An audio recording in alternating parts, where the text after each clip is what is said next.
একবার এক গাধা সে একটা রাস্তা দিয়ে হেঁটে যাচ্ছিল। হেঁটে যাওয়ার পথে তার রাস্তার পাশে দেখতে পেল কিছু ঘোড়ার ঘর রয়েছে, সেখানে অনেকগুলা ঘোড়া।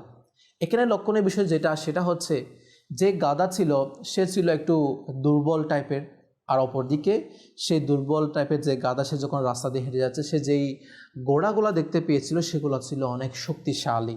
সে যে ঘোড়াগুলা দেখতে পেয়েছিল, সে এমন একটি দৃশ্য দেখতে পেল যে ওই ঘোড়াগুলাকে অনেক ভালো খাবার পরিবেশন করা হচ্ছে, এমনকি তাদেরকে অনেক ভালো একটা স্থানের মধ্যে রাখা হয়েছে যেখানে ওই ঘোড়াগুলো আরাম আয়েসে ভালোভাবে থাকতে পারে, ঘুমাতে পারে।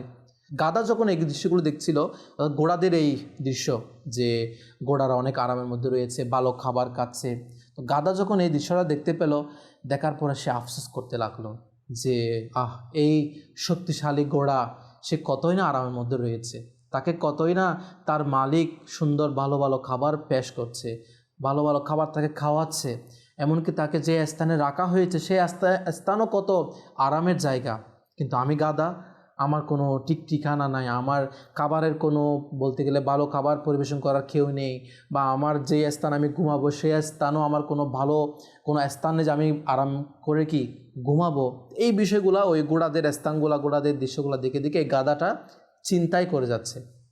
আচ্ছা, পরের দিন পরে অন্য একটা সময়ে যখন ওই গাধা আবারও সেই রাস্তা দিয়ে হেঁটে যাচ্ছিলেন, তো যাওয়ার পথে আবারও সেম ওই ঘোড়াগুলাকে দেখতে পেল। যখন দেখলো তখন তাদের ওই ঘোড়াদের শরীরের মধ্যে বিভিন্ন মারাত্মক আঘাত সে লক্ষ্য করলো, যে মাথার মধ্যে, ঘোড়ার পিঠের মধ্যে বিভিন্ন স্থানে ক্ষত বিক্ষত হয়ে গিয়েছে, এই ঘোড়াগুলার রক্ত বয়ে যাচ্ছে। গাধা যখন এই দৃশ্যগুলো দেখলো, সে অবাক হয়ে গেল, আর চারিদিকে ছিঁড়ে গিয়েছে, রক্ত পড়ছে, এই বিষয়গুলা। তখন গাধা চিন্তা করতে লাগলো, আফসোস করতে, এবং সে ঘোড়ার জন্য আফসোস করতে লাগলো, এদের শরীরে কেমন কত বিক্ষত হয়ে গিয়েছে। পরে গাধা জানতে পারলো যে ওই ঘোড়ারা তারা যোদ্ধার ঘোড়া, অর্থাৎ তারা তাদের মালিকের সাথে যুদ্ধ করতে চায়, এবং যুদ্ধের মধ্যে তাদের শরীরে বিভিন্ন আঘাতপ্রাপ্ত এই কাজগুলো হয়েছে।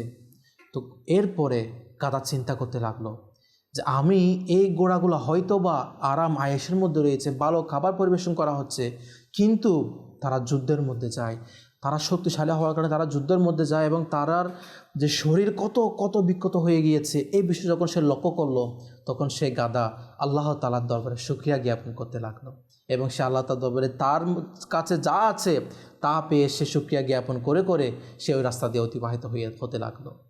প্রিয় ছোট্ট বন্ধুরা এবং মাদানী চ্যানেলের দর্শক শ্রোতা, এখান থেকে আমাদের অনেক শিক্ষণীয় বিষয় রয়েছে। যেমনটা ওই গাধা, যদিও বা সে অনেক দুর্বল ছিল, যদিও বা তার থেকে কোনো আরামের তেমনটা ছিল না, কিন্তু অপরদিকে সেই ঘোড়া তাদের অনেক আরামায়েশ ছিল, তাদের অনেক ভালো খাবার পরিবেশন করার মানুষ ছিল, মালিক ছিল, কিন্তু তাদের শরীরে যে কত বিক্ষত, যে কষ্ট পাওয়া, তার কাছে আরাম আয়েশ এই খাওয়া দাওয়া কোনো কিছুই নয়। এই বিষয়গুলো যখন সে গাধা জানতে পেরেছিল, তখন সে আল্লাহ তাআলার দরবারে শুকরিয়া জ্ঞাপন করছে। তো আজকেও আমরা এরকম অনেকে রয়েছি যে আমাদের কাছে যা রয়েছে তাতে আমরা নিরাশ হয়ে, তাতে আমরা শুকরিয়া জ্ঞাপন না করে, বরঞ্চ কারো থেকে যখন আমরা দেখি আমাদের চাইতে ভালো কিছু রয়েছে, আমাদের চাইতে ভালো আরামায়েশ কিছু রয়েছে, তখন আমরা তাদের দিকে দেখে আফসোস করতে থাকি, যা হয়তো আমাদের জন্য ভালো বলতে নেই। কেননা কিতাবের মধ্যে রয়েছে, যেই ব্যক্তি আল্লাহ তাআলা যাকে যাই দিয়েছেন, যাই নিয়ামত দিয়েছেন, তার উপর যখন সে শুকরিয়া জ্ঞাপন করে, তখন আল্লাহ তাআলা তার নিয়ামতের পরিমাণটা আরও বাড়িয়ে দেন।